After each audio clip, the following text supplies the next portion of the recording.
Hello and welcome to Forever Rugby on Forever Sports. My name is Dylan Kutsia. I am going to take you through the review of the first test of the autumn series. First test besides the All Black versus the USA game.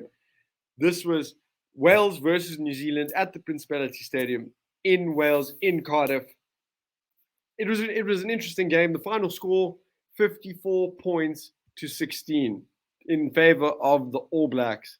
Now, it's important to note that the Welsh side were missing up to 16 people, 16 players. So that was mainly because this test actually fell outside of World Rugby's test windows. So therefore, the English Premiership clubs and the French top 14 clubs do not release their players. So we're looking between that and between injury, we're looking at Dan Biggar, Faletau, Reece Zammit, George North, Tipperick, Lee Halfpenny, as just a few names of many that are out that weren't available.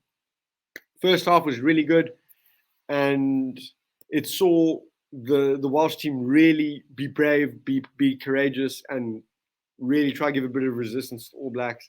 But in the end, the intensity was too strong for the relatively young Welsh side, relatively inexperienced Welsh side.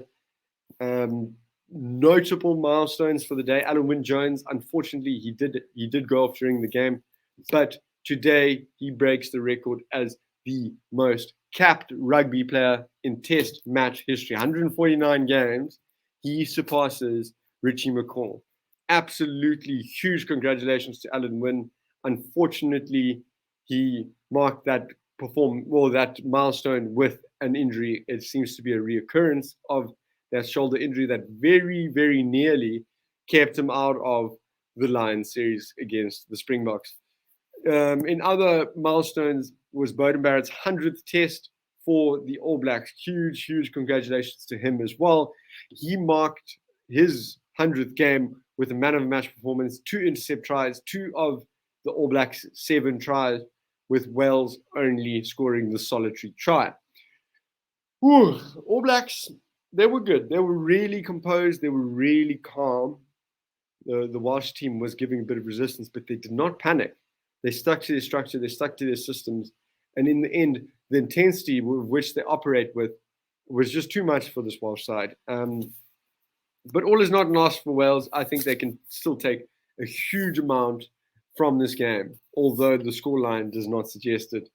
New Zealand, All Blacks, they're building the energy. They got that sort of aura about them. It's always the All Blacks. They're always like that.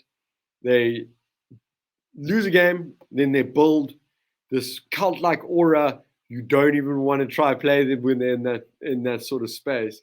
You know, it's a national disaster when the All Blacks lose, and the players respond so.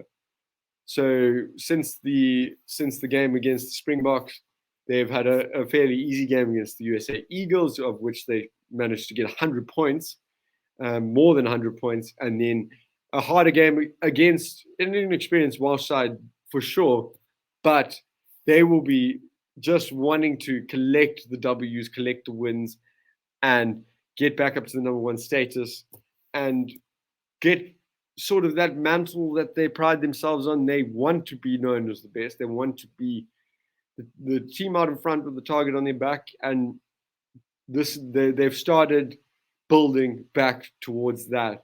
Now it's up to the Springboks in their coming games to hold them off and see at the end of all these games, all these international games, it'll be interesting to see who is the number 1 team in the world for the end of 2021.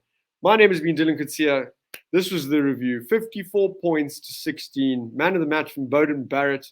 New Zealand beat Wales in Wales at their hallowed ground. My name is Dylan Kutsia. This is Forever Rugby on Forever Sports. Like, subscribe, join us. We're doing watch-alongs for URC. We're doing watch-alongs for the international game. We talk current news. We talk breaking news. We are waiting on Rassi's court verdict. We want to know what World Rugby has said. Stay tuned. That is live as soon as the news is out. Breaking news coming from Forever Sports and Forever Rugby. I'm Dylan Kutsia. and good night.